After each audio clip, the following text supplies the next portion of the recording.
and welcome to the What is K-pop podcast. Hi if you're new, hi if you're not. This is chaos. If you're confused about if there wasn't some noise at the start of the podcast, my dad brought in some laundry and neither of us spoke, but I was like, laundry, and he was like, okay, and just dumped it on my lap because I love just holding warm laundry because it's nice and warm. I like it. I love how I feel like I have to give a reason for wanting I can't speak warm laundry, but I just like having warm laundry on me.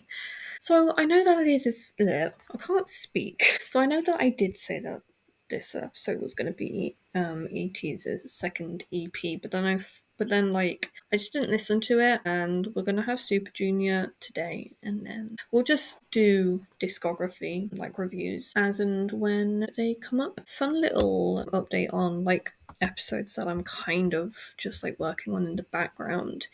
Not even. I'm 2 days into the Minhee Jin Adore New Jeans drama, whole situation, and I already have. Let me tell you, I have 2.5 pages full of what I could only describe as shite on the 22nd of April 2024, which is when it kind of all really properly kicked off and stuff. And I have basically up until now. I have 9 months worth of drama. And while stuff didn't really happen for a few weeks, when it does happen, it will be in very irritatingly long bursts.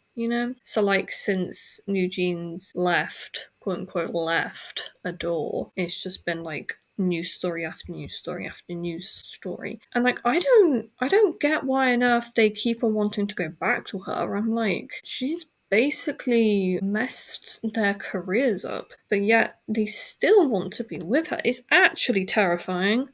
And I feel bad for them, but then also I'm it is their own doing, and I'm kind of a bit well, I don't know. You're kind of doing it to yourself now, sweetheart. So how about we chill it and we just go back to making music? I don't know.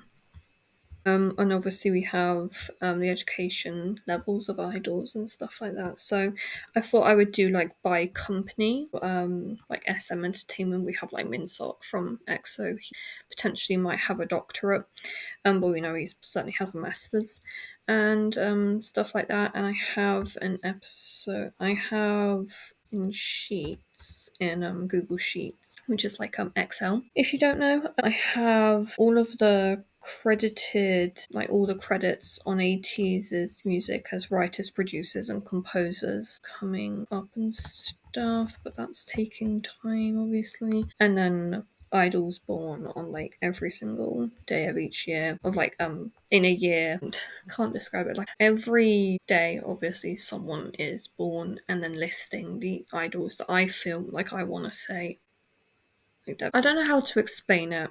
So on January the 1st, Winter was born in 2001. I should put her down actually. There we go. And Jungkook was born on the 1st of September. So I just go through and say this person was born on this day in this year, and that's the entire episode, which admittedly is a bit of a strange concept for a episode. But you know what?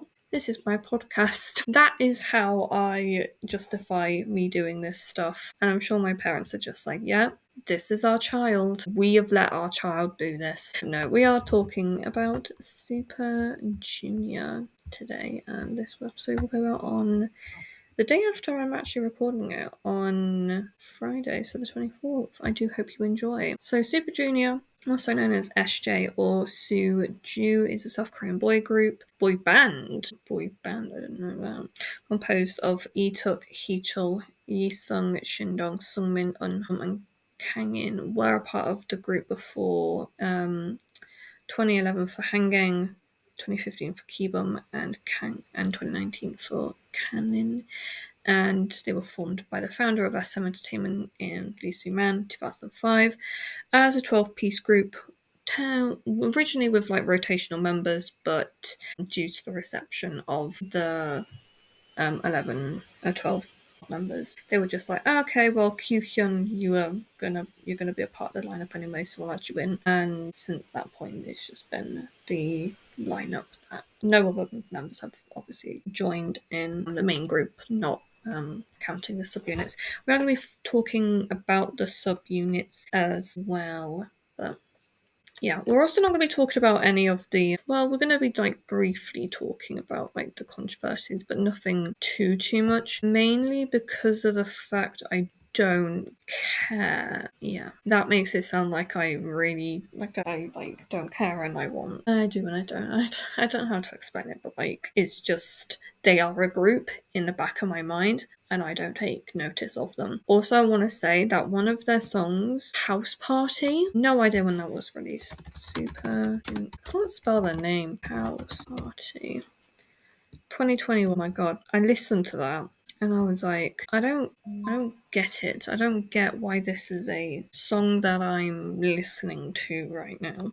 But it was fine. It sounds like I hate Super Junior. Well, I don't. I don't know. I just didn't like it. I quite honestly was like, I don't understand what it is that I'm listening to. And it's like kind of about social distancing and like having house parties by yourself. Like that is really sad. But yeah, more on like the members. So like it's all coming from the Wikipedia page. So Hanging departed from the group in on the 27th of September 2011, but almost 2 years before that, in December 2009, he filed a lawsuit and won the lawsuit a year later, but his like departure wasn't made official until the September when SM finally released a statement to say that he wasn't a part of it. And on the 18th of August 2015, Kibum announced via his, I guess his social media, but it says his personal SNS, that his contract had ended and that he just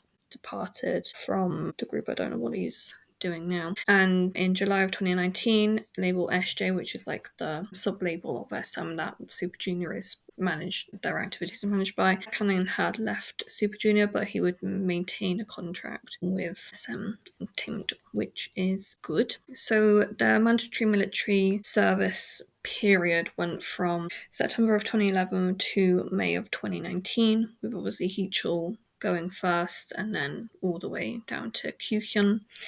And yeah, that was. I don't know.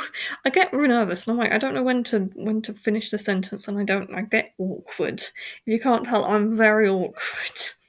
Despite me doing this for nearly a year, I'm still extremely shy, I guess, when it comes to that sort of stuff. And in March 2020, so right when the Panic D started, the pandemic, woo, we love that, it was announced that Heechul wouldn't be performing as much on stage due to his car accident they had like in like 2006 or sometime, but that he'd be partaking in like the recording and like the jacket shoots and the MV filming, but not performing on stage, which I'm like, fair enough. Honestly, fair. I get tired and I'm like, I get cranky and I just want to take a nap. And yeah, like right now, I'm tired even though I didn't go outside. Most people would just call that blatant laziness, but such is the way of life. Also, Donghae, Eunhyuk, and Kyuhyun didn't renew their contracts with SM around the 14th of July 2023, but they would continue on as members of Super Junior. Donghae and Eunhyuk have, I believe they've created that. Haven't they just like gone ahead and created their own agency? Oh yes, they did. OGE for his solo activities and Super Junior D&E activities, which is their subunit, which is interesting. I don't know why they like say they have like legit names for the subunits that are so close to the group's name. It's like when literally when like Red Velvet they had their subunit with Irene and Sulgi. They literally just called it Red Velvet, Irene and Sulgi. And obviously with Wavy, they had Kun and Xiaoshen and Tan and Yang Yang. I'm like, they have the most remarkable names for these subunit names. But I'm like, quite a lot of groups actually do that though. Like Moomin and Sana, they're just called Moomin. They were just called Moomin and Sana. So I'm like, that is still common. I know there were other subunits that were, yeah, because they had subunit Super Junior KRY, Super Junior T, Super Junior M, Super Junior H, Super Junior D&E, and Super Junior LSS, which is like, to be fair, a few of them do have cooler names, but yeah. So a bit more about the subgroup. Well, technically they're called subgroups for them, but like subunits. Six obviously have been formed. Only Keebum hasn't been a part of. All but one, being Keebum, has been a part of a subgroup at the time, and it was a part of this SM strategy to not limit Super Junior's activities while certain members focus on their individual careers, and it allows the group members to focus on different elements of their careers and like explore different musical styles and showcase their different skills, and that they could accommodate and perform to different musical genres, but has been like panned by critics, saying that it's like created the precedent for a lot of groups to kind of go off and do music with only like a certain amount of members in the project. But I actually feel like it's quite I feel like it's good to have that level of separation, because like we see with like groups like Stray Kids, obviously they do have their subunits being free racha, vocal racha, and dance racha. But in I want to say it was Ordinary, they like had two non-group songs and they just split the members down the middle, so it wasn't one or the other subunits. So like it was, you could say it was like the Waiting for Us subunit, but it wasn't really. It was just a song by like a certain amount of members, and I don't think it's a bad thing. Like if you enjoy it, then like you enjoy it. I don't know. But it is a little bit weird when they say it's like Super Junior and then it's only like X, Y, and Z, not the whole group.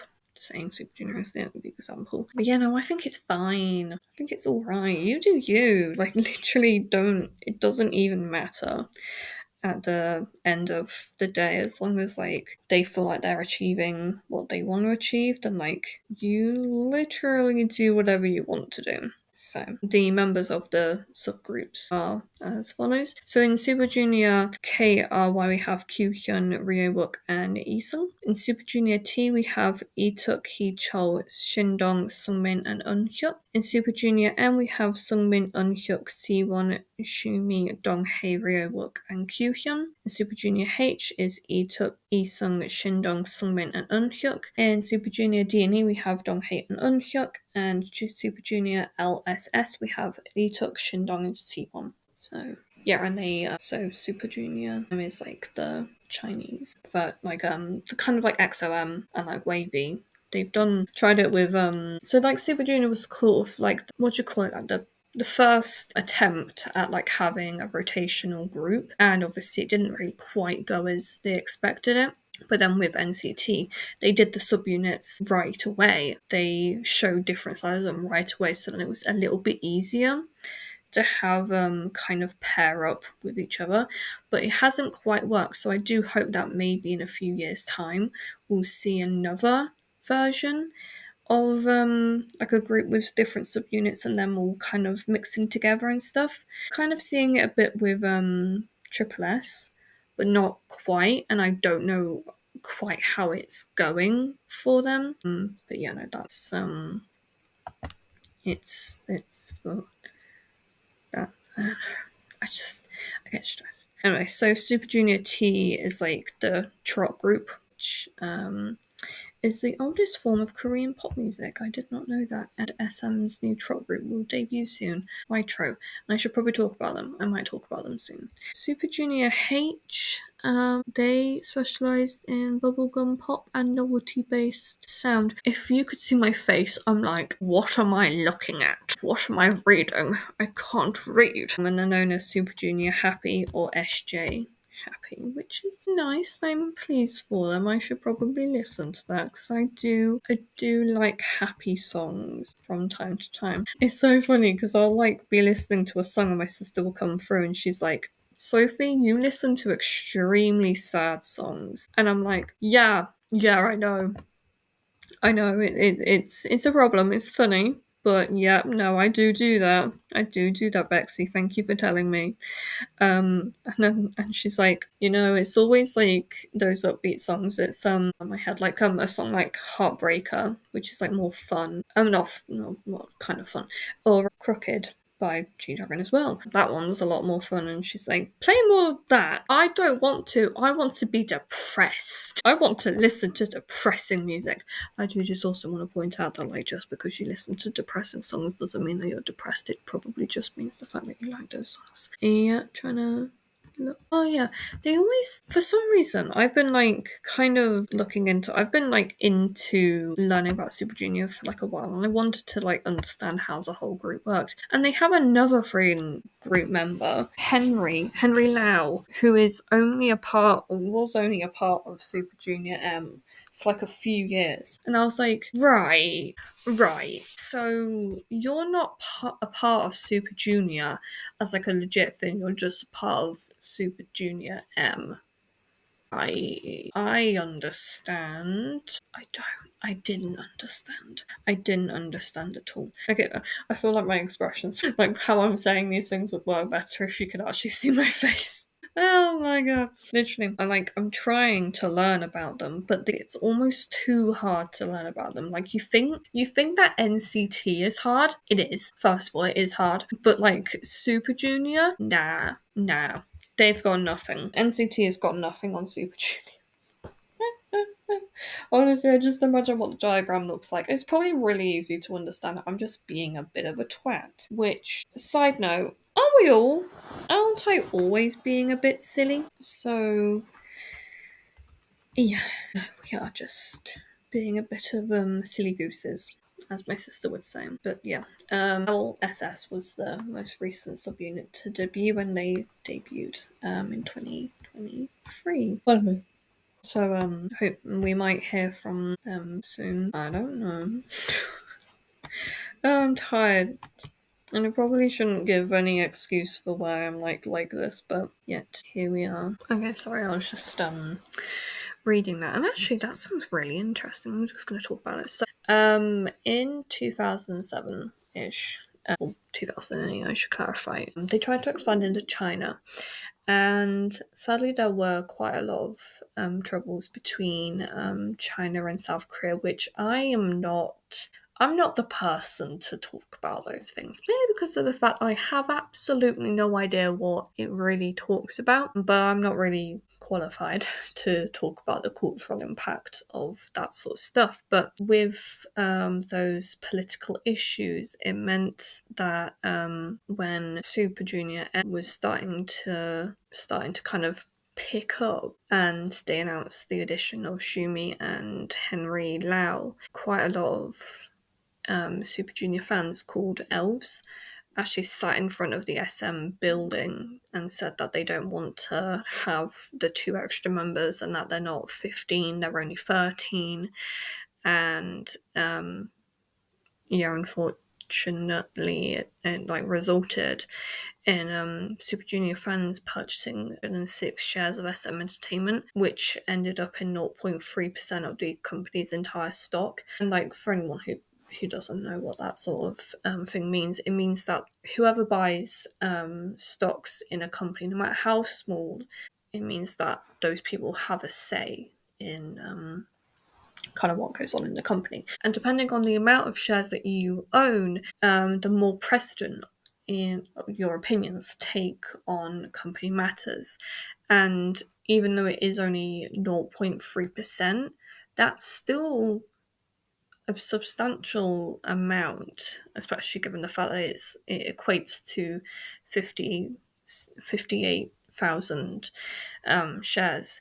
So they would have to take notice, and fans actually ended up releasing a statement saying that they would prevent any extra members being added and keeping Super Junior as only 13. And obviously, with the fact that this happened in the late 2000s, we now know that things have progressed on, and that groups have been able to add on new members obviously NCT having a limitless concept. And I think if SM had like expressed the intentions before those intentions taking place, like actually coming to fruition, it would have been a lot less jarring. But this came in like the second generation of K-pop, which was notorious for being a lot. It's like the Wild West of K-pop, I think, at the time.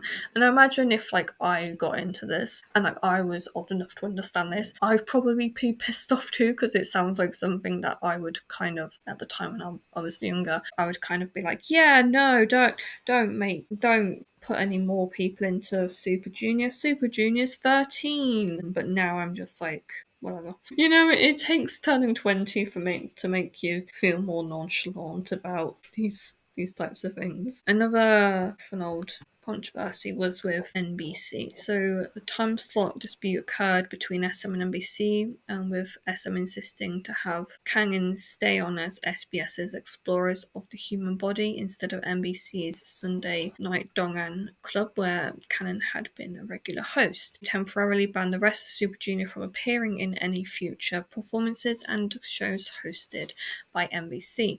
Cannon also lost his MC top jobs to TOP of Big Bang for the music show, a music show core, and two more variety shows, which both soon cancelled after Cannon left due to low ratings. NBC then demanded an apology for SM Entertainment in order for Super Junior to appear on shows posted by the channel again. However, NBC concluded that SM's ban was never official, but just a decision for show's producers to decide, which is this basically is to do with the fact that SM does hold the distribution rights towards its members and can decide whether or not a member should appear on a show and stuff like that. So technically they do have the legal right to withdraw the permissions to have people on their show. But obviously in particular today's media, it is very hard to kind of police the